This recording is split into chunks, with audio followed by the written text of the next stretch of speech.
Hello વિદ્યાર્થી મિત્રો, કેમ છો? મજામાં? આજે આપણે નીટની અંદર પૂછાયેલા પ્રશ્નો જેની અંદર એક ભાગ ઓલરેડી મેં તમને આપી દીધો છે એવું યુનિટ છે યુનિટ નંબર 6. યુનિટ નંબર 6 એટલે વિદ્યુત ચુંબકીય પ્રેરણ. તો વિદ્યુત ચુંબકીય પ્રેરણના નીટની અંદર આટલા વર્ષોની અંદર પૂછાયેલા પ્રશ્નોનું સોલ્યુશન જોઈ રહ્યા છીએ. તો એની અંદર એક ભાગ ઓલરેડી મેં તમને આપી દીધો છે અને એના બીજા ભાગની અંદરના પ્રશ્નો આજે આપણે આ લેક્ચરની અંદર જોઈ લઈશું.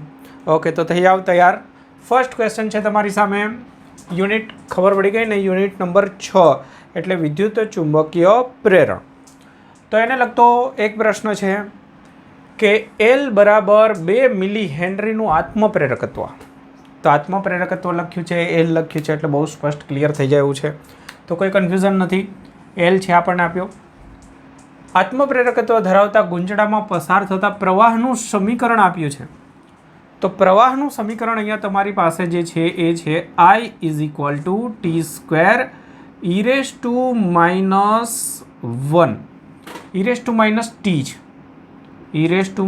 છે. તો આ થોડું નાના અક્ષરે લખેલ છે, ત્યાં દેખાતું નથી. અહીંયા છે T². ઓકે, તો આ જે સમીકરણ છે. તો પ્રશ્ન કર્યો છે કે કયા સમયે EMF શૂન્ય. ઇન્ડક્ટરની અંદર EMFનું સમીકરણ લખી અને પછી એની અંદર આગળ વધવાનું છે. EMF બરાબર 0 કરવાનું છે. તો ઇન્ડક્ટર માટેનું સૂત્ર યાદ રાખો તર્જભાઈ. અવાજ ના કરશો, હવે બહાર જા, કાં તો અવાજ રહેવા દે. ચાલો તો બાળકો, અહીંયા આપણે ગુંચડા માટે, ઇન્ડક્ટર માટે EMFનું સૂત્ર યાદ આવવું જોઈએ. EMF E બરાબર સૂત્ર છે -L/dI/dt. આ સમીકરણનો ઉપયોગ કરીશું. એની અંદર I ની કિંમત મૂકીશું. E = -L. I ની જગ્યાએ લખીશું T² e−t. તો હવે જુઓ, E ની જગ્યાએ તો આપણે 0 લખી દઈશું, પણ પ્રોબ્લેમ એ છે કે આનું વિકલન કરવાનું છે. વિકલનની અંદર બે ચલ છે. અહીંયા પણ T છે તો અહીંયા પણ T છે, એટલે ગુણાકારના નિયમનો ઉપયોગ કરીશું. તો ગુણાકારનો નિયમ શું છે એ યાદ હોવો જોઈએ. એકને અચળ છોડી દેવું અને d/dt e−t ને આપવું. પછી પ્લસ કરી e−t ને અચળ રાખી અને d/dt આપણે t² ને આપી દેવું. એક અચળ બીજાનું વિકલન પ્લસ બીજું અચળ પહેલાંનું વિકલન. આ નિયમનો આપણે ઉપયોગ કરીશું. ચાલો, તો હવે અહીંયા આગળ વધીએ. તો 0 = IL નીકાળી દઉં છું. એલ એના ભાગમાં આવીને 0 થઈ જશે. તો T²,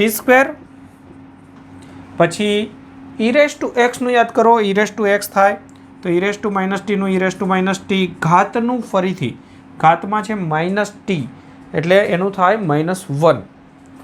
-t નું શું થાય? -1 × t. t નું 1 થાય. પછી પ્લસના પ્લસ e−t એમનો જ. ત્યારબાદ T² નું થાય તે તો તમને આવડે જ છે, બેટી બચાવો અભિયાન. ઓકે, તો હવે અહીંયા આપણે જોઈ શકીએ છીએ e−t કોમન નીકળી કેન્સલ થઈ જશે. એક t પણ કોમન નીકળી અને કેન્સલ થઈ જશે. તો શું રહેશે અહીંયા?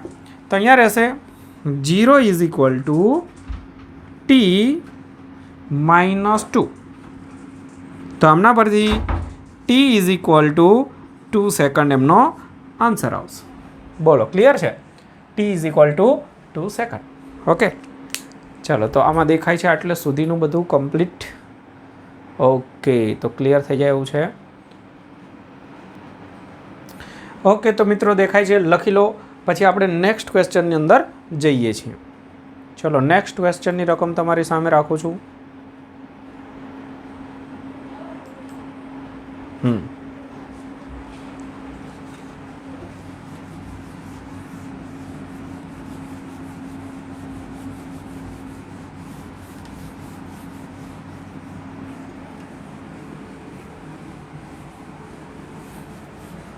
ચાલો, રકમ વાંચતા થાવ.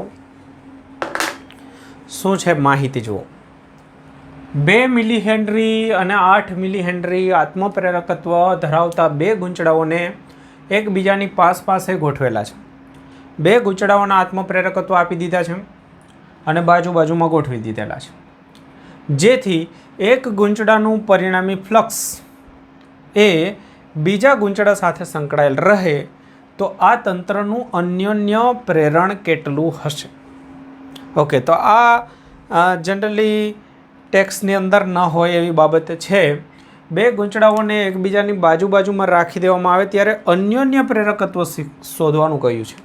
તો એમના માટેનું સૂત્ર તમે આ રીતનું યાદ રાખી લો.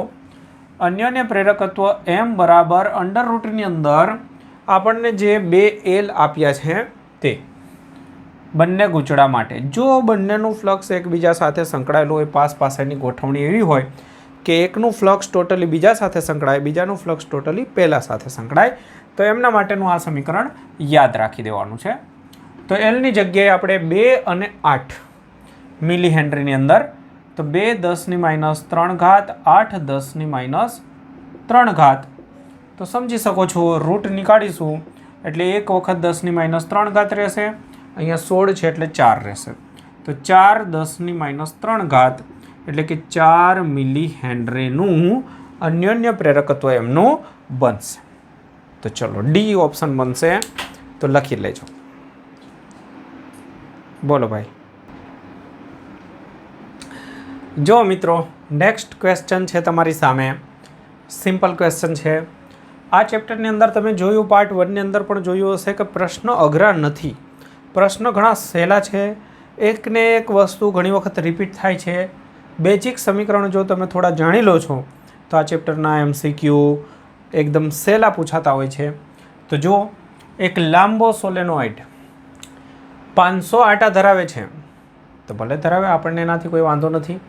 તેમાંથી 2 એમ્પિયરનો પ્રવાહ પસાર થઈ રહ્યો છે. સોલેનોઇડની અંદર આટાની સંખ્યા આપી સમજો, એમાંથી પસાર થતો પ્રવાહ આપ્યો અને દરેક આંટા સાથે સંકળાયેલું ફ્લક્સ આપ્યું. એક આંટા સાથે સંકળાયેલું ફ્લક્સ.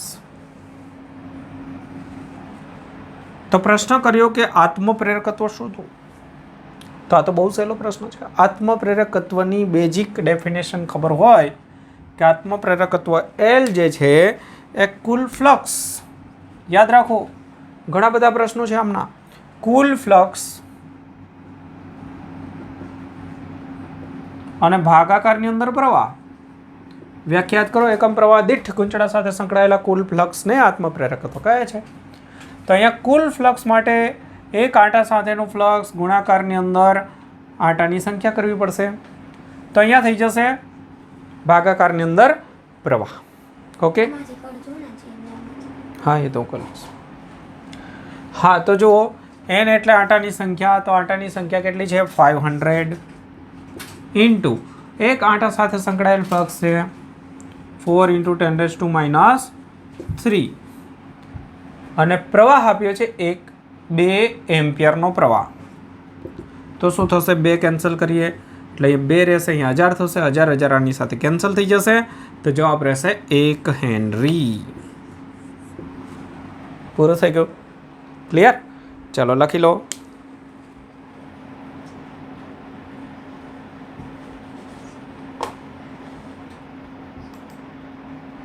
ત્યારબાદ નેક્સ્ટ ક્વેશ્ચન તમારી સામે છે. વાંચી લેજો એમની રકમ. જો પ્રશ્ન શીખવાનો, MCQ સોલ્વ કરવા માટેનો સમજવાનો એકમાત્ર ઉપાય છે કે એની રકમને સમજો. સમીકરણો પડેલા હશે, રકમને સમજો, સમીકરણનો ઉપયોગ કરો, ટ્રાય કરો. 50% જેટલું આવડે તો બી કોઈ પ્રોબ્લેમ નથી. વિચારવાનું. 0.2 મીટર ત્રિજ્યાની વર્તુળાકાર તકતી છે. તો આપણે એક પછી એક સ્ટેપ કે ભાઈ આપણી પાસે એક તકતી છે વર્તુળાકાર, એમની ત્રિજ્યા આપેલી છે. ચલો ઠીક છે. પછી શું કહેવા માગે છે? 1/π ટેસ્લાના સમાન ચુંબકીય ક્ષેત્રમાં એવી રીતે મૂકેલી છે કે જેથી તેની અક્ષ ચુંબકીય ક્ષેત્ર B સાથે 60નો ખૂણો બનાવે. ચલો, આ થઈ એમની અક્ષ. ચુંબકીય ક્ષેત્ર સાથે 60નો ખૂણો. તો આ સમજો ચુંબકીય ક્ષેત્ર, એમની સાથે એમની અક્ષ 60 ડિગ્રીનો કોણ બનાવે છે. તો તકતી સાથે સંકળાયેલું ફ્લક્સ શોધો. ઓકે, તો ફ્લક્સ માટેનું સૂત્ર આવડવું જોઈએ. NBA cos θ. બહુ સિમ્પલ. n એટલે આંટાની સંખ્યા, ગુંચડું નથી, અહીંયા તકતી છે. તો તકતી એક 1 આટો જ ગણાય, એટલે આટા જ ના ગણાય આમ તો, એટલે એમાં ગૂંચળું હોય તો આટાની સંખ્યા આવે. બી, ચલો બી એટલે ચુંબકીય ક્ષેત્ર. તો ચુંબકીય ક્ષેત્ર આપણને આપ્યું છે 1/π, નો પ્રોબ્લેમ. એ એટલે આનું ક્ષેત્રફળ. તો ક્ષેત્રફળ જે છે એ રિંગ છે, રિંગ નહીં સોરી તકતી છે, તો તકતી છે તો શું થશે πr² ક્ષેત્રફળ, તો બનશે πr². ચલો બીની વાત થઈ, એની વાત થઈ કોસ થીટા. થીટા ખૂણો કોની વચ્ચેનો હોય, એ અને બી. તો બી છે અને ક્ષેત્રફળ, તકતીનું ક્ષેત્રફળ કઈ બાજુ હોય સમજો. કોઈ બી એક તકતી હોય આ રીતે વર્તુળાકાર સમજી લો, તકતી છે આ ડસ્ટર, એટલે ધારવામાં તો ક્યાં આપણે પાછા પડીએ છીએ. તો તકતીને લગતું ક્ષેત્રફળ એના સમતલને લંબરૂપે હોય, તો તકતી મેં માન લો આ રીતે ડ્રો કરી છે, તો ક્ષેત્રફળ આ રીતે થશે. તો આ ક્ષેત્રફળ જ થવાની અક્ષ પર ક્ષેત્રફળનો સદિશ બનશે. તો આ થીટા ખૂણો બની જશે. તો થીટા ખૂણો 60 જ આપેલો છે, તો અહીંયા લખીશું cos 60. બોલો ક્લિયર? હા, તો હવે કિંમતો મૂકવાની રહેશે. પાઈ અહીંયા કેન્સલ થાય એવી વ્યવસ્થા કરી આપી છે આપણને, બહુ સારા લોકો છે. ત્રિજ્યા ક્યાં ગઈ? 0.2. તો આરની જગ્યાએ આપણે 2 × 10⁻1 એનો વર્ગ કરી દઈશું, અને cos 60 એટલે sin 30 એટલે 1/2. તો દેખો 2 અને 2 કેન્સલ, 1 2 હજુ આમાંથી રહેશે 10⁻2. તો આટલું ફ્લક્સ વેબરની અંદર રહેશે 1 અને 2. તો 0.02 વેબર જેટલું ફ્લક્સ રહેશે. બોલો છે સિમ્પલ, મસ્ત દાખલા હોય છે બાળકો, બધા દાખલા એના અઘરા નથી હોતા. ચલો જોઈ લો, પછી નીકાળી દઉં છું.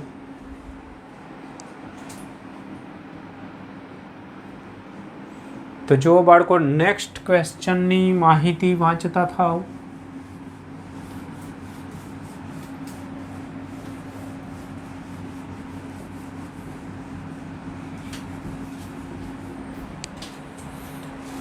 નેક્સ્ટ ક્વેશ્ચન દેખાય છે કમ્પ્લીટ.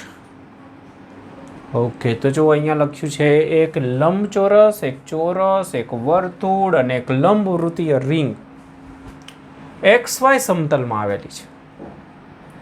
તે સમાન ચુંબકીય ક્ષેત્રમાં અચળ વેગ v બરાબર લખ્યું છે v × I કેરેટ, એટલે x અક્ષની દિશામાં બધા ગતિ કરતા જઈ રહ્યા છે. સમજો સમાન ચુંબકીય ક્ષેત્ર કઈ દિશામાં છે? હા, ચુંબકીય ક્ષેત્ર ઋણ છે. ઓકે, તો હું અહીંયા x રાખું છું, આ y, તો આપણું સમતલ થઈ ગયું XY, એટલે ચુંબકીય ક્ષેત્ર આ બધા XY સમતલમાં છે. ચુંબકીય ક્ષેત્ર ઋણ Z એટલે કે 12 તરફ. તો 12 તરફ એટલે સમજો ડોટ બધે દર્શાવી દઉં, આ રીતે સમજો. આખા બોર્ડની અંદર જ્યાં જગ્યા છે ડોટ સમજી લો, એટલે બી તમારા તરફ થયું, બી થશે તમારા તરફ.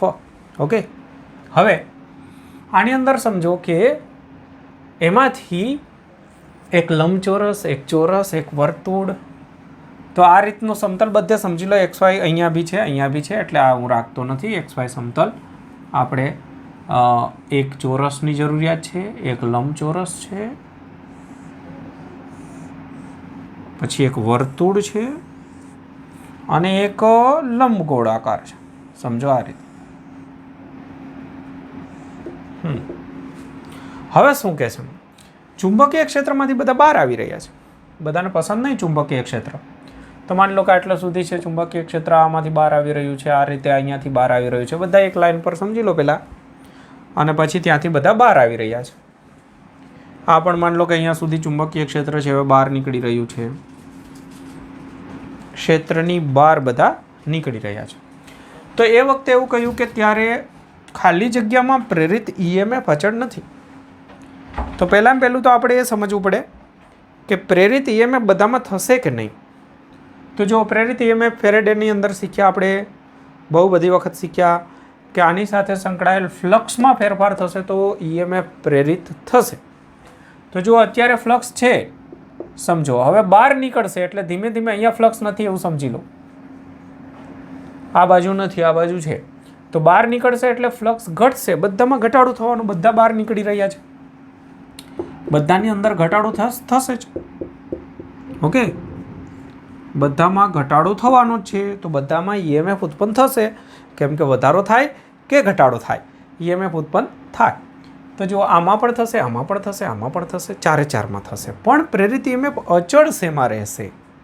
તો ઈએમએફ ક્યારે ઉત્પન્ન થાય? તો આ નિયમ છે d∅dt બરાબર d∅dt. ફ્લક્સનો ફેરફાર થાય તો ઈએમએફ ઉત્પન્ન થાય. ફ્લક્સના ફેરફારના દર જેટલું ઈએમએફ હોય. તો હવે આપણે એ વિચારવાનું છે કે ફ્લક્સના ફેરફારનો દર શેમાં અચળ હશે? ફેરફાર તો થવાનો, ફ્લક્સ અચળ નથી. ફેરફાર અચળ રહે તો ઈએમએફ અચળ રહે. તો હવે જો આની પેટર્ન તમે જુઓ કે ચોરસ છે, તો જેમ જેમ બહાર નીકળશે તેમ તેમ આમાં આકૃતિમાં કોઈ ફરક નહીં પડવાનો, ધીમે ધીમે ઘટતું જશે. સમજો કે હું અહીંયા કહું કે આ પેન જેવો આકાર છે, હું અહીંયાથી પેન આ રીતે આ બાજુ બહાર નીકાળતો જાઉં છું, બહાર નીકાળતો જાઉં છું, તો આ પાછળની જે પેટર્ન છે એના જેવી જ છે. એટલે શું થાય કે એક સરખો જ ઘટાડો સતત ચાલુ રહે. જેટલો અહીંયાથી બહાર નીકળશે એટલો ઘટાડો થતો રહેશે. તો આ ઘટાડો આખા માર્ગ દરમિયાન અચળ રહે. એવી જ પેટર્ન આની અંદર છે. એનો આકાર એવો છે કે એમાં ફ્લક્સમાં ઘટાડો થશે, પણ એ ઘટાડો જે છે એ ધીમે ધીમે થયા કરશે. તો એક સરખી રીતે થશે. પણ આમાં શું થશે? જો આની અંદર જરા ધ્યાનથી સમજવાનો પ્રયત્ન કરો કે શરૂઆતમાં જ્યારે આ બહાર નીકળશે ને ત્યારે નાનો ભાગ આવશે, નાનો ભાગ આવશે. તો શરૂઆતમાં ઘટાડો થશે, ઓછો થશે. પછી મધ્ય ભાગ જ્યારે આવશે, મધ્ય ભાગ જ્યારે આવશે ત્યારે ઘટાડો ખૂબ મોટો થઈ જશે, કેમ કે મોટો ભાગ અચાનક બહાર આવશે. એવી જ પરિસ્થિતિ આની અંદર થશે. સમજવાનો પ્રયત્ન કરો. અહીંયા આમાં કોઈ કેલ્ક્યુલેશન નથી. સમજો, આને સમજવાનું છે. વર્તુળાકાર ભાગમાં સમજો. આ રીતનો હું ભાગ રાખું છું, તો અહીંયા જ્યારે એક સરખી સ્પીડથી બહાર આવશે ત્યારે આ રીતે ટુકડાઓ બહાર નીકળશે. સમજો, આમાં અહીંયાથી બધા બહાર નીકળશે ધીમે ધીમે. પહેલો ભાગ બહાર નીકળે, પહેલો ભાગ બહાર નીકળે તો આટલો જ ઘટાડો થયો. બીજો ભાગ બહાર નીકળશે ને તો ઘટાડો મોટો થઈ જશે. જુઓ, ત્રીજો ભાગ બહાર નીકળે તો વધારે ઘટાડો થશે. ચોથામાં મેક્ઝિમમ ઘટાડો થશે, પછી ઓછું થતું જશે, પાછું ઓછું થતું જશે. મતલબ ઘટાડો થવાનો જે દર છે ને એ સરખો નથી. ઘટાડો તો બધે થાય છે, આમાં જો કોઈ ફરક નહીં પડે. આટલી પટ્ટી બહાર નીકળશે, આટલી બહાર નીકળશે તો બધે સરખા જેવો જ ભાગ રહેશે ક્ષેત્રફળ. એ જ રીતે આમાં સરખા જેવો જ ભાગ રહેશે.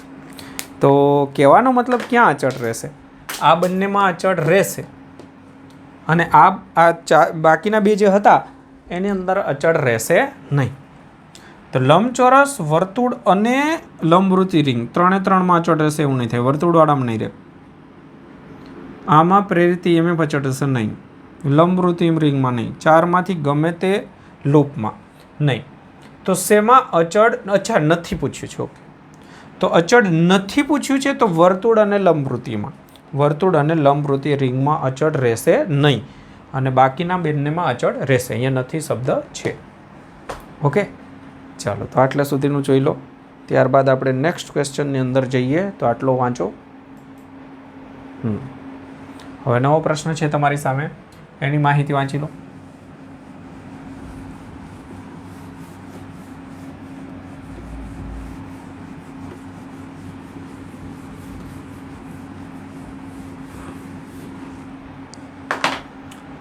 ઓકે, તો શું છે પ્રશ્ન? જુઓ, તારની એક લૂપની ચુંબકીય ક્ષેત્રમાં ભ્રમણ કરાવવામાં આવે છે. લૂપને અહીંયા હશે, લૂપને ચુંબકીય ક્ષેત્રમાં રોટેટ કરાવવામાં આવે છે. પ્રેરિત ઈએમએફની દિશા બદલવાની આવૃત્તિ.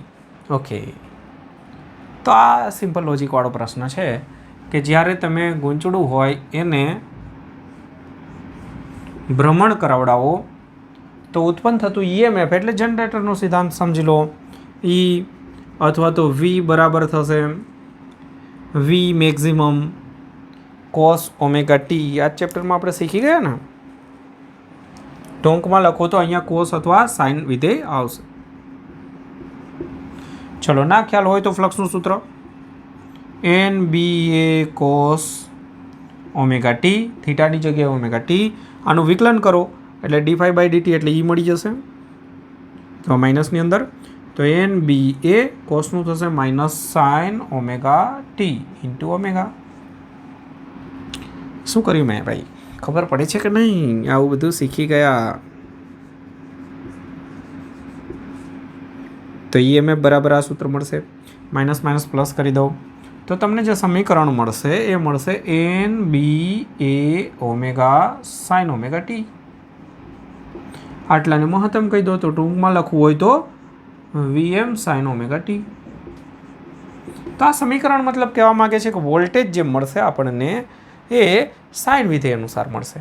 હવે સાઇન વિધેય તો તમે જાણતા હો, સાઇન વિધેય તો આ પ્રકારનું હોય છે.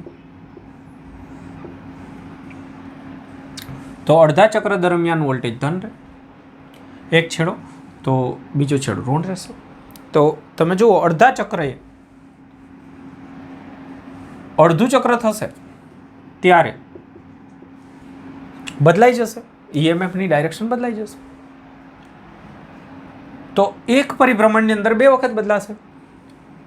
ભ્રમણ કરાવડાવવામાં આવે ત્યારે ઈએમએફની દિશા બદલવાની આવૃત્તિ, જો અત્યારે એક પરિભ્રમણ થાય ને એટલે આવૃત્તિ તમે સમજો, આવૃત્તિ એટલે શું? 1 સેકન્ડમાં થતા પરિભ્રમણની સંખ્યા. તો માની લો કે 5 પરિભ્રમણ થાય છે તો આવૃત્તિ થઈ 5 હર્ટ્ઝ, 5 પરિભ્રમણ પ્રતિ સેકન્ડ આવું થશે. તો 5 પરિભ્રમણ થાય તો 5 આ રીતના બને. હવે આ રીતના 5 બને તો એમાં ચેન્જ કેટલી વાર થાય? 10 વખત થઈ જાય. અડધું ચક્ર થાય તો ધન હોય તો ઋણ બની ગયું, તો ઈએમએફ બદલાઈ ગયું. એવું નથી કે એક ચક્ર, આ એક ચક્ર કહેવાય સમજો આટલું, તો એક ચક્ર પછી બદલાય છે એવું નથી. એટલે આવી પેટર્ન નથી કે આટલામાં ધન રહે પછી એક ચક્ર થયું એટલે હવે ઋણ થાય, બીજું ચક્ર થાય એટલે ધન થાય, એવું નથી. એક ચક્રની અંદર જ ધનય આવી જાય છે, ઋણય આવી જાય છે સમજો. તો અડધા ચક્રએ બદલાયું કહેવાય. તો અડધા ચક્રએ બદલાયું એટલે આવૃત્તિની બમણી થઈ ગઈ. અહીંયા 5 હોય તો 10 વખત બદલાશે, આ 1 2 3 4 એ રીતે, તો આવૃત્તિ બમણી કહેવાય. તો પરિભ્રમણની અંદર, એક પરિભ્રમણની અંદર એક વાર નહીં, પ્રતિ પરિભ્રમણ 2 વાર ઈએમએફની દિશા બદલાશે. તો એક ભ્રમણની અંદર 2 વખત ઈએમએફની દિશા બદલાય. બસ, તો આ સિમ્પલ લોજિક જ છે. સાઇન કે કોસ વિધેય હોય તો 2 વખત પોતાની પ્લસ અને માઇનસની નિશાની ચેન્જ કરશે, મતલબ પ્લસમાંથી માઇનસ થઈ જશે અડધા પરિભ્રમણ દરમિયાન. ઓકે, તો કોઈ કેલ્ક્યુલેશન નથી, સમજણ છે. આવૃત્તિ બમણી યાદ રાખવાની. ચલો, ત્યાર પછીના ક્વેશ્ચનની માહિતી વાંચો. એક સમક્ષિતિજ ચુંબકીય ક્ષેત્રની તીવ્રતા બીમાં આર ત્રિજ્યાની પાતળા વાહક તારની રિંગ ઊભા શિરોલંબ સમતલમાં મુક્ત પતન કરે છે. તો દેખો, ક્વેશ્ચન છે 2014ની અંદર પૂછાયેલો. શું કહેવા માંગે છે? એક રિંગ છે આર ત્રિજ્યાની, આ રીતની અડધી રિંગ છે. થોડી માહિતી અહીંયા સ્પષ્ટ નથી કરી. એક સમક્ષિતિજ ચુંબકીય ક્ષેત્રની તીવ્રતા, ચુંબકીય ક્ષેત્ર સમક્ષિતિજ છે પણ સમક્ષિતિજમાં ડાયરેક્શનની વાત નથી કરી. કઈ રીતે? આર ત્રિજ્યાની પાતળા વાહક તારની રિંગ ઊભા શિરોલંબ સમતલમાં, હા ઠીક છે, એ આમ ઊભી પડે છે, આ ઊભું શિરોલંબ સમતલ કહેવાય આપણું બોર્ડ, એની અંદર મુક્ત પતન કરે છે. તો વી વેગથી, વેગ તો બદલાશે પણ કોઈ એક વખતનો વેગ. તો આકૃતિમાં દર્શાવેલ PQR રિંગમાં રિંગનો વેગ v હોય. હા, જ્યારે વેગ v હોય તો રિંગના 2 છેડા વચ્ચે ઉદ્ભવતા વિદ્યુત સ્થિતિમાનનો તફાવત કેટલો હશે? અહીંયા થોડીક માહિતી બરાબર નથી આપી. જુઓ, અહીંયા જે આકૃતિ ડ્રો કરી છે ને એ રીતે પ્રશ્ન નથી સમજાયો કોઈ બી બુકમાં, એટલે આકૃતિની અંદર થોડો પ્રોબ્લેમ છે. આકૃતિ કઈ રીતે દર્શાવી છે એ સમજો.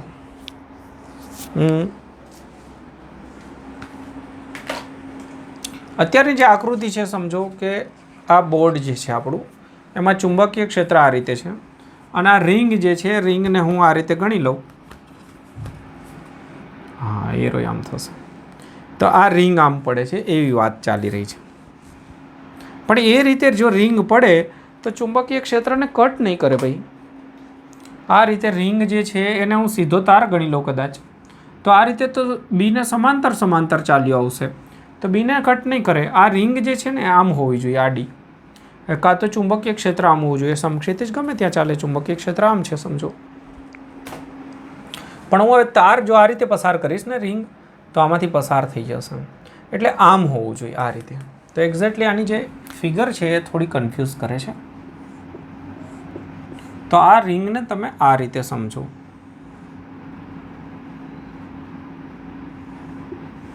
એટલે કે આમ રિંગ છે, આમ નહીં, અત્યારે દર્શાવી છે આમ. ચલો મને મળી ગઈ આકૃતિ. અત્યારે આ રીતે છે પણ તમે એને આમ કરો તો આને કટ કરતી કરતી જશે. હવે આમાં મેં તમને શીખવાડી દીધું છે, ન ખબર હોય તો બી યાદ રાખો. આ પરિસ્થિતિને તમે એવું સમજો કે આના બે છેડા વચ્ચેનું અંતર ખાલી ગણી લેવાનું બસ. જ્યારે કોઈ એવી રીતની આકૃતિ હોય, આ આકૃતિની અંદર છેડા વચ્ચેનું અંતર, બીજી એક આકૃતિ હું ડ્રો કરીને સમજાવું, આની અંદર ખ્યાલ ના આવે તો. માન લો કે ચુંબકીય ક્ષેત્ર અંદર છે અને હવે અંદર તરફ છે ને આ રિંગ આમ કટ કરે છે, તો મસ્ત રીતે કટ કરશે, એમાં કોઈ પ્રોબ્લેમ નહીં આવે. તો આ રિંગ છે અથવા આવો આકાર છે, કોઈ બી આકાર ચાલે. તો એની અંદર તમારે શું યાદ રાખવાનું છે, ગમે તે આકાર હોય એનો લઘુત્તમ માર્ગ લઈ લેવાનો અને લંબરૂપે બીને લંબરૂપે માર્ગ લેવાનો. લઘુત્તમ માર્ગ અને બીને લંબરૂપે માર્ગ આ રીતે હોય. આવો આકાર આપ્યો હોય સમજો આ રીતે, તો આપણે આટલો માર્ગ જ લેવાનો. તો એ લઘુત્તમ જે ડિસ્ટન્સ હોય એટલું કેલ્ક્યુલેટ કરી લેવાનું. એ બની ગયો સળિયો. તો આ સળિયો આમ નીચે પડે છે. ઓકે, તો બસ અહીંયા બી આપણે આટલું અંતર ડિસ્ટન્સ લેવાનું ને એ નીચે પડી રહ્યું છે. તો આટલું અંતર, અને એ બી નહીં કહ્યું બરાબર રિંગ કેવડી છે ને શું છે, અર્ધવર્તુળ છે, આકૃતિમાં થોડી સ્પષ્ટતા નહીં આપી. તો આટલું આર અને આર એટલે સળિયાની લંબાઈ કેટલી થઈ જશે? 2r. તો સમજો 2r લંબાઈનો સળિયો એ ચુંબકીય ક્ષેત્રને લંબરૂપે છે. આ આકૃતિ ખોટી છે, એની અંદર નથી. તો પછી એમાં ઉદ્ભવતું ઈએમએફ છે કેટલું હશે? તો એમાં આપણે ગતિકીય ઈએમએફનું સૂત્ર જ યાદ રાખવાનું છે. ગતિકીય ઈએમએફ, બોલો, ગતિકીય ઈએમએફનું સૂત્ર તો બધાને આવડતું જ હોય, આવડતું હોય ને. શું છે? BVL. બી વી અને એલ એટલે લંબાઈ લેવાની આપણે 2r. બસ, તો આ થઈ ગયો જવાબ પૂરું. તો ક્યાં છે? 2RBV. અને પછી આર 2r બીજે તો કંઈ ઓપ્શન જ નથી એટલે આ જવાબ આવશે. આર ઊંચા સ્થિતિમાને. ઓહ, એ બી પ્રશ્ન પૂછી શકતા હતા સારી રીતે. એમાં પણ હવે કંઈ એવું રાખ્યું નહીં કે બે આવા ઓપ્શન હોય તો આપણે વિચારીએ. તો જવાબ તો આ થઈ ગયો. પણ ઊંચા સ્થિતિમાને કેમ એ બી જોવું પડે. V ક્રોસ બીની ડાયરેક્શનની અંદર. તો જુઓ અહીંયા બી તમે સમજો આ રીતે અને વી નીચે, V ક્રોસ બી કરશો, પણ આ પરિસ્થિતિ બરાબર નથી. આપણે અહીંયા સમજીએ PR. તો આ તાર જે છે એની અંદર વી નીચે તરફ, બી આ રીતે, તો આમ પરિસ્થિતિ થઈ. એ પરિસ્થિતિની અંદર V ક્રોસ બી કરશો, V ક્રોસ બી, તો વી થી બી તરફ તમે ફેરવશો તો 12 તરફ આવશે. તો બળ જે છે 12 તરફ લાગશે. V ક્રોસ બી આ પણ બરાબર નહીં આપ્યું, ગોઠવણી જ બરાબર નહીં, એટલે તમે ક્યાંથી ડાયરેક્શન કહી શકશો. તો V ક્રોસ બી કરો તો આ બાજુના છેડે લાગે. હવે આમાં છેડો જ કઈ બાજુનો કયો છે એ કંઈ ખબર પડતી નથી, એટલે એટલું સ્પષ્ટ નહીં થાય. નહીંતર આપણને નિયમ યાદ રાખવાનો કે V ક્રોસ બીની ડાયરેક્શનની અંદર ધન વિદ્યુતભાર પર બળ લાગે એટલે એ છેડો ધન બને. તો અહીંયા આર લખ્યો છે એનો મતલબ એવો થાય કે આ બાજુ બળ લાગતું હશે, આ છેડો પ્લસ બનશે અને આ છેડો માઇનસ. પણ ગોઠવણી નથી એટલે શું સમજાવું તમને. આપણે થિયોરિટિકલ યાદ રાખવાનું કે V ક્રોસ બીની ડાયરેક્શનની અંદર બળ છે. આની અંદર કહી શકું, ચલો હું તમને આ રીતે હોય, સળિયો અહીંયા પડતો હોય, અહીંયા સમજી લેજો આ P અને Q. તો કોઈ એક ડાયરેક્શન હોય તો માન લો B અંદર તરફ છે, V નીચે તરફ છે, તો V ક્રોસ બી. તો V ક્રોસ બી એટલે આ બાજુ થશે.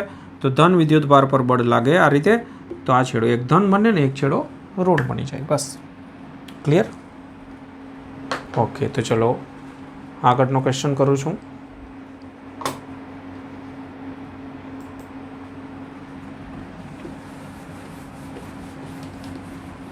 જુઓ, રકમ પૂછાયો છે 2015ની અંદર. કંઈક સારો પ્રશ્ન.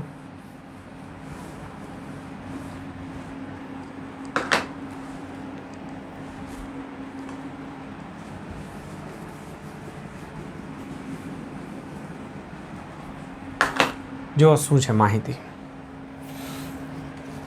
આકૃતિમાં દર્શાવ્યા અનુસાર એ બાજુવાળા વાહક તારની ફ્રેમ અને I પ્રવાહનું વહન કરતો સુરેખ તાર છે. તો અહીંયા એક ફ્રેમ રાખી છે જેની બાજુની લંબાઈ a છે, ચોરસ છે. પ્રવાહ ધારિત તાર અહીંયા છે, આ તાર છે. જો ફ્રેમને જમણી બાજુ v જેટલા અચળ વેગથી ગતિ કરાવડાવવામાં આવે અને આ બાજુ ગતિ કરાવડાવવામાં આવે તો ફ્રેમમાં પ્રેરિત EMF કોના સમપ્રમાણમાં હોય? વાહ ભાઈ વાહ, સરસ પ્રશ્ન છે. ઉદ્ભવતું EMF કોના પ્રમાણમાં હોય? હવે તમારે સમજવાનું છે, હમણાં જે આપણે ગતિકીય માટે શીખ્યા એ રીતે આ તાર જે છે અનંત લંબાઈનો સમજી લો, પરિમિત હોય તોય ચાલે, પ્રમાણ લેવાનું છે એટલે અનંત લંબાઈનો હોય એટલે સિમ્પલ રહેશે. આના કારણે બી ઉત્પન્ન થશે. ચુંબકીય ક્ષેત્ર કઈ રીતે હશે સમજો. આ રીતે અંગૂઠો તો અંદર તરફ બધે સરખું નહીં હોય, સમાન નહીં હોય, આમ ઘટતું જશે. હવે એની અંદર આ સળિયા ગતિ કરે છે, 4 સળિયા છે. પણ હવે તમે જુઓ કે આ ચુંબકીય ક્ષેત્રમાંથી આ સળિયો તો આમ પસાર થઈ જશે, કટ નહીં કરે, લંબરૂપે નથી, એટલે આમાં કોઈ EMF ઉત્પન્ન ના થાય. એવી પરિસ્થિતિ આની, આમાં કોઈ EMF ઉત્પન્ન નહીં થાય. આ બંને સળિયામાં કોઈ EMF ઉત્પન્ન થશે નહીં.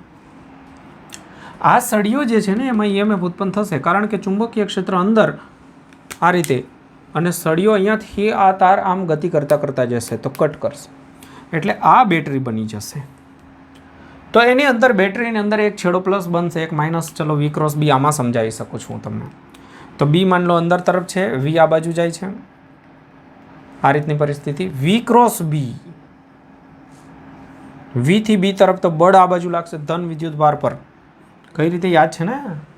F બરાબર Q V cross B, F બરાબર Q V ક્રોસ B ની વાત કરી રહ્યો છું. તો વિદ્યુત ભાર પર બળ લાગશે નીચે તરફ એટલે ધન વિદ્યુત ભાર આ બાજુ આવી જશે, ઋણ પરિણામ સ્વરૂપ અહીંયા. એવી જ પરિસ્થિતિ આની અંદર પણ થશે. તો અહીંયા બેટરી બની જશે માઇનસ અને પ્લસ. અહીંયા બી એક બેટરી બનશે માઇનસ અને પ્લસ. આ બેટરી અને આ બેટરીના EMF વિરુદ્ધ દિશામાં છે એટલે બાદ બાકી થશે. ઘણા લોકો અહીંયા 0 કરી દે છે. આપ્યો છે ઓપ્શન? નહીં તો બચી ગયા. બાકી બંને સમજે કે બંને બેટરી વિરુદ્ધ દિશામાં. આમાં ઉત્પન્ન થતું EMF E, આમાં પણ E બરાબર BVL, તો કે B into V into L. પણ યાદ રાખો ભાઈ, અહીંયા પ્રોબ્લેમ છે. પ્રોબ્લેમ એ છે કે અહીંયા B અને અહીંયા B સરખા નહીં હોય. કેમ? તો કે બીનું સૂત્ર શું છે? તારના કારણે B μ0 I upon 4 pi y. તો μ0 I તો અચળ છે, upon 4 pi y.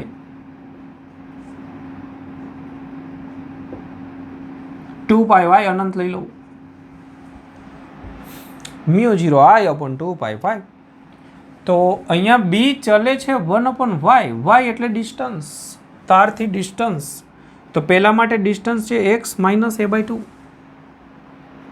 અહીંયાથી આટલું x છે સેન્ટરથી, તો એમાંથી આટલું જે અંતર છે એ a/2 બાદ કરી દીધું છે, આટલું a/2 સોરી. તો અહીંયાથી આટલું અંતર રહેશે એ x માઇનસ a/2 અને અહીંયાથી આ અંતર રહેશે x પ્લસ a/2. તો અંતર અલગ અલગ છે. તો અહીંયા આપણને B જુદા જુદા મળશે. તો જો B જુદા જુદા મળશે તો E પણ જુદા જુદા મળશે. પરિણામી કેટલું મળશે મેં હમણાં સમજાવ્યું કે E ચલે છે થશે E1 માઇનસ E2. E બરાબર જ E1 માઇનસ E2 થવાનું છે. E1 minus E2. હવે E બરાબર સૂત્ર શું? BVL. BVL V બેના સરખા, L લંબાઈ બી સરખી, એટલે આપણે B ના સમપ્રમાણમાં રાખીએ. કારણ કે E બરાબર BVL, તો એ કહી શકો કે E ચલે છે B, તો E1 ચલે છે B1 અને E2 ચલે છે B2. તો E1 માઇનસ E2 એટલે B1 માઇનસ B2 કરી દીધું મેં. ઓકે, હવે B1 જે છે એની જગ્યાએ હું લખીશ 1/y, y એટલે ડિસ્ટન્સ x માઇનસ a/2, તો 1/x માઇનસ a/2 માઇનસ અહીંયા થશે x પ્લસ a/2. ફરીથી જોઈ લેજો. e બરાબર e1 માઇનસ e2 થશે. e ચલે છે b એટલે મેં e1 માઇનસ e2 ની જગ્યાએ b1 માઇનસ b2 લખ્યું. ચલે છે એમાં b ચલે છે 1/y એટલે y એટલે અંતર તારથી, તો પહેલા માટે લખ્યું x માઇનસ a/2, બીજા માટે લખ્યું x પ્લસ a/2. ઓકે, તો બસ હવે અહીંયા ગોઠવણી કરવાની છે આના અનુરૂપ. તો આને મળતું થોડું આવે છે, લસા લઈ લઈએ. તો 1/2x minus a/2, 2x plus a/2, 2 ઉપર જશે અને સમપ્રમાણમાં આપણે નીકાળી દઈએ. તો બસ આ થઈ ગયો આપણો answer, 2x minus a, 2x plus a. એનું પ્રમાણ થઈ ગયું સમપ્રમાણ. કોના સમપ્રમાણમાં છે? તો આ કંઈક થોડોક ઠીક દાખલો નીકળો. બાકી તો તમે જુઓ એક એક સ્ટેપના દાખલાઓ છે. ચલો, તો આ જોઈ લેજો, આની સમજણ સારી છે. પછી આપણે નેક્સ્ટ જઈએ.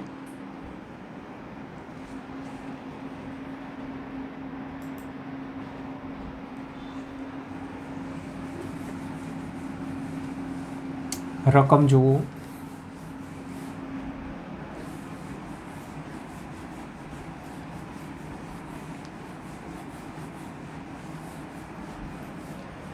નીટ 2016 ની અંદર પૂછાયેલો દાખલો.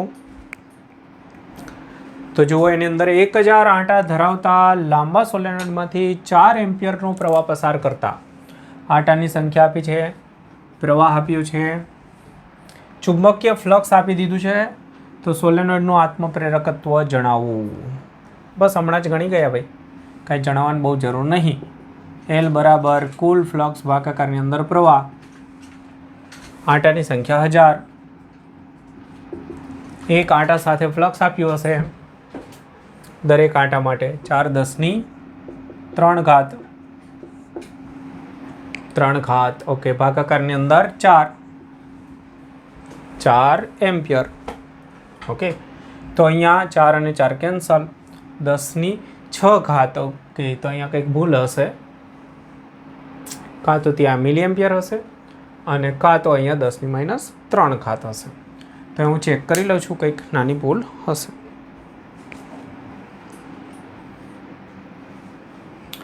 ઓકે, તો અહીંયા સુધારો કરવાનો છે. અહીંયા 10⁻³ કરી દેજો. તો અહીંયા 10⁻³ કરીશું એટલે આ બધું કેન્સલ થઈ જશે. 1 હેનરીનો આન્સર આવશે. ચલો લખી દો.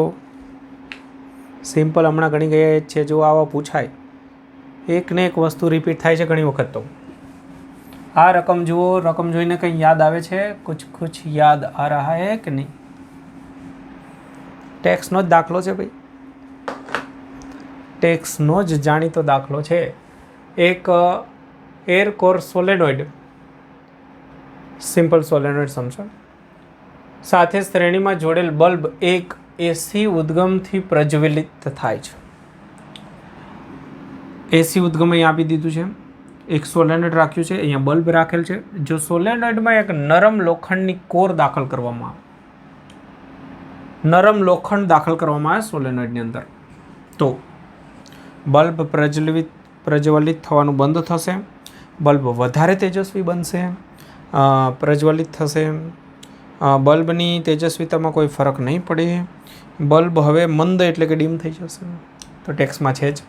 આની અંદર તમે સોલેનોઇડની અંદર લોખંડ દાખલ કરો એટલે સોલેનોઇડની થિયરી યાદ કરો કે નરમ લોખંડ અંદર દાખલ કરીએ એટલે એનું ઇન્ડક્ટન્સ વધે.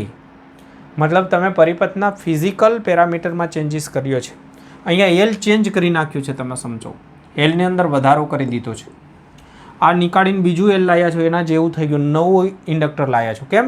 તો કે ઇન્ડક્ટર જે બનાવવાની જે અંદર જે ફિઝિકલ વસ્તુઓ એ ચેન્જ કરી નાખી આપણે. અંદર નરમ લોખંડ રાખી દીધું હવાની જગ્યાએ, તો સ્વાભાવિક રીતે એલ ચેન્જ થઈ જાય. એલમાં વધારો થશે સમજો, એટલે એનું એક્સેલ ચેન્જ થઈ જશે. બાકી કંઈ ચેન્જ નથી કરતા આપણે, આવૃત્તિ નથી બદલતા, પણ એલ બદલાયું એટલે અવરોધ બદલાશે. અવરોધ વધશે સમજો એટલે પ્રવાહની અંદર ઘટી જશે. આની અંદર પ્રવાહની અંદર ઘટાડો થશે. I બરાબર V/R સૂત્ર સમજો અત્યારે. હજુ તમે આના પછીના ચેપ્ટરમાં એસી વિશે શીખશો, તો ત્યારે તમને વધારે ખ્યાલ આવશે, એ ચેપ્ટરની અંદર આવશે આમ તો ત્યારે તમે સમજો કે આ જે છે અવરોધ ઝેડ કહેવાય ને, એ પછીના ચેપ્ટરમાં આવી જશે. તો એ ઝેડની અંદર વધારો થશે, અવરોધમાં વધારો થશે, અને અવરોધ વધશે એટલે પ્રવાહ ઘટશે. પ્રવાહ ઘટશે એટલે અહીંયા આપણને લેમ્પ જે છે, અહીંયા આ પ્રવાહની અંદર ઘટાડો થશે એટલે બલ્બ ઝાંખો પ્રકાશિત થશે. અથવા બીજી રીતે આવું પણ કહી શકો કે અહીંયા અવરોધ વધશે એટલે V બરાબર IR પ્રમાણે અહીંયા જે છે એ વોલ્ટેજ પણ વધારે થાય. E બરાબર L di/dt સૂત્ર છે, આ તો તમે જાણો જ છો. ચલો, તો એલમાં વધારો થશે એટલે ત્યાં વોલ્ટેજ વધશે. અહીંયા વોલ્ટેજ વધશે, ટોટલ વોલ્ટેજ તો એના જ છે, તો અહીંયા વોલ્ટેજ ઘટશે એટલે પણ તમે એવું કહી શકો કે ત્યાં આગળ પ્રવાહ ઘટી જશે, બલ્બ જે છે ઝાંખો પ્રકાશિત થશે. ચલો, ત્યારબાદ નેક્સ્ટ ક્વેશ્ચન, રકમ જુઓ. એક સમાંતર પ્લેટ કેપેસિટરમાં વિદ્યુત ક્ષેત્ર E એ સમય સાથે t² અનુસાર બદલાય છે. પ્રેરિત ચુંબકીય ક્ષેત્રમાં સમય સાથેનો બદલાવ આપવામાં આવે છે. એટલે અહીંયા થોડું લખ્યું નથી બરાબર. અહીંયા એવું પૂછ્યું છે કે ચુંબકીય ક્ષેત્રમાં સમય સાથે કઈ રીતે ફેરફાર થશે, ચુંબકીય ક્ષેત્ર કઈ રીતે બદલાશે જો વિદ્યુત ક્ષેત્ર t² અનુસાર બદલાતું હોય. તો આ પણ એક આગળ જતા ચેપ્ટરની અંદર સ્થાનાંતર પ્રવાહની સમજણ આવશે, મેક્સવેલે આપે છે. તો સ્થાનાંતર પ્રવાહની સમજણ આગળ જતા આવશે, થોડુંક સમજાવી દઉં. તો અત્યારે ટૂંકમાં તમે યાદ રાખો ને કે સ્થાનાંતર પ્રવાહ જે છે આ રીતનું એનું સમીકરણ હોય. આપણે જે જનરલી પ્રવાહ એ વહન પ્રવાહ કહેવાય, અને બીજો એક સ્થાનાંતર પ્રવાહ આવે ID ઇન્ટુ μ0. એમ્પિયરનો સર્કિટનો નિયમ લખ્યો મેં, B.dl is equal to μ0 into I. એમાં આપણે કેપેસિટરની બે પ્લેટ વચ્ચેની વાત કરીએ છીએ, તો બે પ્લેટની વચ્ચે એક સ્થાનાંતર પ્રવાહ નામનો એક પ્રવાહ આવે વિદ્યુત ક્ષેત્રમાં ફેરફાર થવાથી. વિદ્યુત ક્ષેત્રની અંદર ફેરફાર થતો હોય, ચાર્જ થતો હોય, ડિસ્ચાર્જ થતો હોય, ત્યારે ઈમાં ફેરફાર થાય. અને ઈમાં ફેરફાર થાય ત્યારે પ્રેક્ટિકલી અહીંયા કોઈ વિદ્યુતભાર ગતિ ન કરતો હોય છતાં એક પ્રવાહ જેવું બને, એને સ્થાનાંતર પ્રવાહ કહેવાય. કેમ કે કંઈક તો થાય છે, તો એ જે કંઈક થાય છે એ ઈનો ફેરફાર છે. તો એને અનુરૂપ આપણને અહીંયા સ્થાનાંતર પ્રવાહનું એક સમીકરણ આવે. એ સમીકરણની અંદર સમજો, એ પછી શીખીશું આપણે. તો dϕ/dt આવે, એમાં ફ્લક્સ જે છે વિદ્યુત ફ્લક્સ આવે, અને વિદ્યુત ફ્લક્સ ϕ બરાબર E ઇન્ટુ A આવે, E ઇન્ટુ A. તો એ તો અચળ હોય એટલે dE/dt થાય, એટલે I ચલે છે dE/dt થાય. અને આની અંદર B જે તે બિંદુ પાસે અચળ હોય, આ લૂપ એમ્પિયરની લૂપમાં ટોટલ નહીં, તો એમાં B આપણે બહાર નીકાળી દેતા હોય, અને dl એટલે 2πr વર્તુળ માટે થતું હોય, ચલે છે ID, અને ID જે છે ચલે છે dE/dt. તો સ્ટેપ સમજો. આ સમીકરણની અંદર ID માટે હજુ તમે ના શીખ્યા હોય, આગળ જતા આવશે. ID ચલે છે dE/dt, આટલું યાદ રાખી લો, અને B ચલે છે ID. તો તમે એવું કહી શકો કે B ચલે છે I અને I ચલે છે dE/dt, એટલે કે B ચલે છે dE/dt સીધું જ યાદ રાખો. હવે B ચલે છે dE/dt. હવે E ચલે છે t².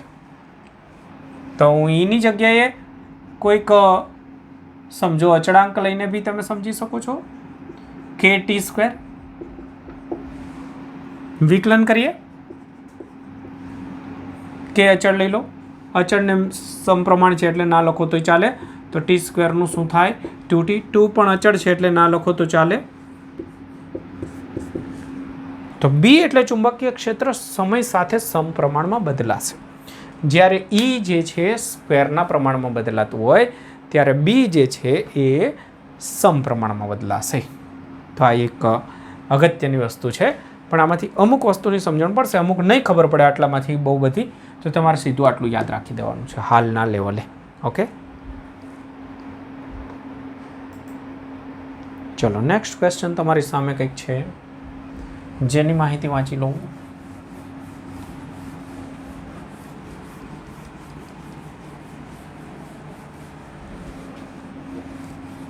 જ્યારે કોઈ ચોક્કસ ઇન્ડક્ટરમાં શું છે ભાઈ, ચોક્કસ ઇન્ડક્ટરની અંદર પ્રવાહ 60 મિલી એમ્પિયર વહે છે ત્યારે ઇન્ડક્ટરમાં સંગ્રહિત ચુંબકીય સ્થિતિ ઉર્જા આપી દીધી છે. અચ્છા, યુ આપ્યું છે, આઈ આપ્યું છે, તો ઇન્ડક્ટન્સ એલ. ઓહો, ચાલો 2018ની અંદર પૂછાયેલો મસ્ત એમસીક્યુ છે. એક સૂત્ર માત્ર આવડતું હોય તમને, યુ બરાબર 1/2 LI². આટલું છે ઇનફ. આપણને આપ્યું છે 60 મિલી એમ્પિયરનો પ્રવાહ અને ઉર્જા આપી છે 25 મિલી જૂલ. 25 10⁻³ એલ શોધવાનું છે. 60નો વર્ગ 10⁻³ છે, સોરી, તો 10⁻³ નો પણ વર્ગ મિલી. ઓકે, તો થોડું સાદુરૂપ આપીએ. 25 2 50 કરીએ, ભાગાકારમાં 60નો વર્ગ, 10⁻³ અને અહીંયા 10⁻³ એક વખત કેન્સલ, અહીંયા ગુણાકારમાં છે તો બીજી 10⁻³ અહીંયા આવશે, એક એલ. સાદુરૂપ જ આપું છું, બીજું કંઈ કરતો નથી. બસ હવે ગોઠવવા પડશે. તો એલ ઇઝ ઇક્વલ ટુ, આને ઉપર લાવી દઉં છું એટલે 50,000 થશે અને અહીંયા 60 એટલે 6 એટલે 36, 100, 2 શૂન્ય કેન્સલ. ઠીક, અહીંયા 50 500નો 1000 કરી નાખું તો 36નું 72 કરીએ. 75 એપ્રોક્સિમેટલી રાખું, થોડીક મોટી કિંમત રાખું છું.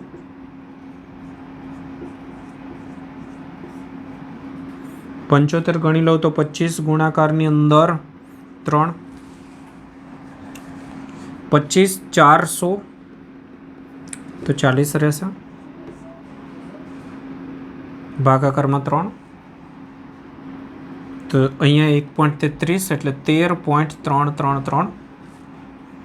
તો એની નજીકનો આન્સર મેં અહીંયા કિંમત થોડીક 72 કરતાં વધારી એટલે જવાબ મને અહીંયા મેં મોટું કર્યું એટલે જવાબ નાનો આવ્યો મને મળ્યો. તો જવાબ આનાથી થોડો મોટો હશે કેમ કે કિંમત નાની હતી વાસ્તવિકમાં, તો આનાથી થોડો મોટો આન્સર હોવો જોઈએ. તો આપણને જે આપ્યા છે ઓપ્શન એની અંદર 13 જો અહીંયા અલગ છે તો 13 પોઈન્ટ સમથિંગ આ આન્સર થઈ જશે. Okay, henry. Clear? Approximate calculation. ચલો, ત્યારબાદ 2019ની અંદર પૂછાયેલો મતલબ કે લાસ્ટ ક્વેશ્ચન. થઈ જાઓ તૈયાર, વાંચી લો માહિતી.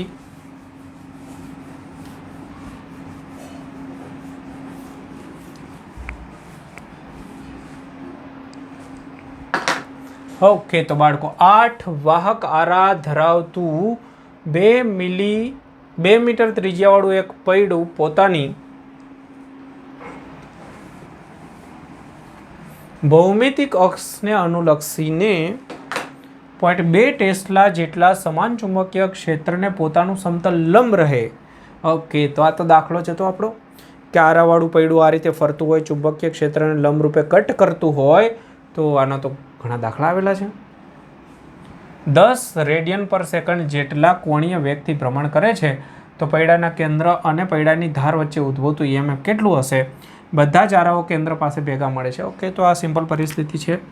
આપણે આના માટે આ રીતે શીખી ગયા છીએ. આ રીતના આરાઓ, આ રીતનું ચુંબકીય ક્ષેત્ર.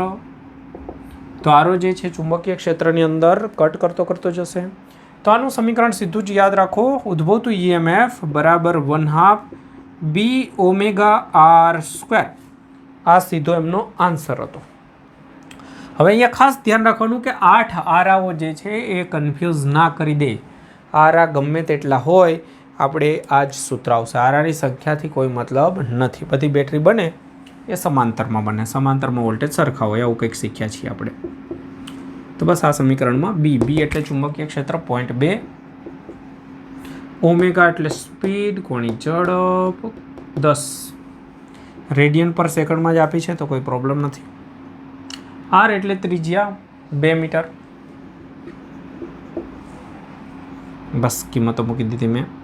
તો અહીંયા થઈ જશે 2, અહીંયા 1 2 કેન્સલ, 1 રહેશે એટલે જવાબ આવશે 4 વોલ્ટ. બસ પૂરું. Okay, clear? ચલો આગળ કંઈ છે નહીં. ઓકે, તો મિત્રો મસ્ત મજા આવી હશે, કારણ કે આની અંદર એવા કોઈ જોરદાર તો પ્રશ્નો આવ્યા નથી, પણ બધા જ પ્રશ્ન તમે જોયા કે આગળનો પાર્ટ હતો એની અંદર પણ આની અંદર પણ પ્રશ્નો જે છે બધા સિમ્પલ નોલેજ હોય તો તમે નીટના બધા પ્રશ્નો એટેન્ડ કરી શકો છો. કોઈ એવી આની અંદર કોઈ જોરદાર વસ્તુ આવી નથી કે જે તમે ટેક્સ્ટ બુક કરી હોય ને તમને ના આવડે, એકાદ બાદ કરતાં. બાકી બધે જ ટેક્સની અંદર ગુજકેટ કે ટેક્સ્ટ બુકનું જે છે બોર્ડના લેવલ કરતાં પણ સહેલા પ્રશ્નો પૂછાય છે. તો લાભ ઉઠાવો આ યુનિટ અને એના પછીનું યુનિટ, એ બંનેની અંદર આ પ્રકારે બહુ સહેલા પ્રશ્નો પૂછાય છે. બેઝિક વસ્તુને સારી રીતે તૈયાર કરો તો પણ તમને આવડી જશે. ઓકે બાળકો, વિડીયો જોતા રહેજો અને તૈયારી કરતા રહેજો. હા, સાથે સાથે પેલું સબસ્ક્રાઈબ ને એવું બધું કંઈક કરવાનું હોય છે, એ બધું પણ કરતા રહેજો. ઓકે, ચાલો મળીએ.